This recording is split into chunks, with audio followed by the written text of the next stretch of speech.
கர்த்தருடைய நாமம் மகிமைப்படுவதாக. இந்த புதிய நாளின் தியானத்துக்காக எடுத்துக்கொண்ட வசனம் நீதிமொழிகளின் புஸ்தகம் 3வது அதிகாரம் 26வது வசனம். கர்த்தர் உன் நம்பிக்கையாயிருந்து உன் கால் சிக்கிக்கொள்ளாதபடி காப்பார். ஆம், நம்முடைய கர்த்தராகிய இயேசு கிறிஸ்து அவர் நம்முடைய நம்பிக்கையாயிருக்கிறார்.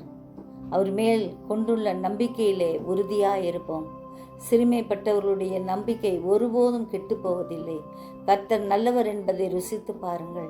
அவர் மேல் நம்பிக்கையாயிருக்கிற மனுஷன் பாக்கியவான் என்று சங்கீதம் 34:8 வாசிப்பது போல நம்முடைய நம்பிக்கை கண்மலையாகிய கிறிஸ்துவாயிருக்கட்டும். அவரே நம்முடைய காரியத்தை எல்லாம் வாய்க்க பண்ணுவார். நீதிமான்களுடைய நம்பிக்கை மகிழ்ச்சியாயிருக்கும். நிச்சயமாகவே முடிவுண்டு. நம் நம்பிக்கை ஒரு நாளும் வீண் போகாது.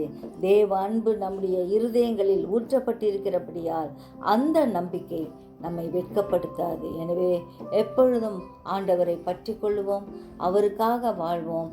அவர் நம்மை பாதுகாப்பார். ஜெபிப்போமா? ஜீவிக்கிறார் நல்ல இயேசுவே, இந்த அருமையான நாளுக்காய் நன்றியோடு ஸ்தோத்திரிக்கிறோம். எங்கள் ஒவ்வொருவரையும் உடைய கரத்தில் தாழ்த்தி ஒப்பு கொடுக்கிறோம்.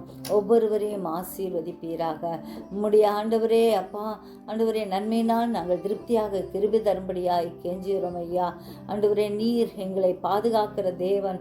எங்கள் கால் சிக்கிக்கொள்ளாதபடி ஒவ்வொரு நாளும் எங்கள் ஆண்டவரே கரத்தை பிடித்து நடத்துகிற தேவனாய் இருக்கிறபடியால் ஸ்தோத்திரம். என்னுடைய பலவீனத்தில் உம்முடைய பலம் பூர்ணமாய் விளங்குகிறபடியால் நன்றியோடு ஸ்தோத்திரிக்கிறோம் ஐயா. எங்களை பலப்படுத்துகிற கிறிஸ்துவினாலே எல்லாவற்றையும் செய்ய எங்களுக்கு பலனுண்டு என்று சொல்லி உடைய பலத்திலே முன்னேற கிருபை தாரும்.